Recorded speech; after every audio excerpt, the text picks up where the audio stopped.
How to delete story archive on Facebook. Hello guys, this is Atticus and welcome back to another video. In today's video, I'm gonna teach you how you can delete your story archive on Facebook.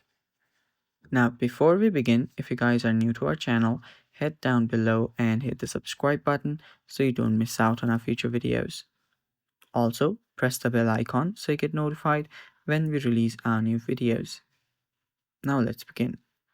First of all, you'll need to open up your Facebook. After you open up your Facebook, make sure you're logged in. Then you can head over to the bottom right corner on your menu.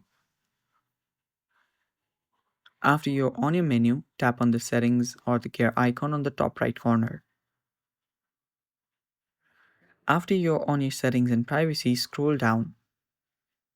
After you scroll down, you can see your activity log. You can head over there.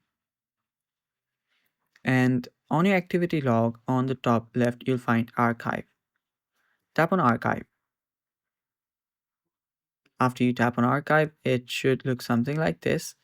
And on the top left again, you'll find story archive. Tap on story archive and now you'll see all your stories. So from here, what you can do is you can actually delete whatever you want. So you can select a story, tap on the three dots on the top right, and then delete this story. Confirm, and there we go. Now the story will get deleted like that. And yeah, you can also just head over to the top right setting and remove save to archive to simply not save the archive at all. And from here you can delete all the stories, and that's how you delete story on your story archive on Facebook. And that's basically it for today's video. Thanks for watching. Stay tuned for more upcoming videos, and again, if you're new to our channel, don't forget to subscribe.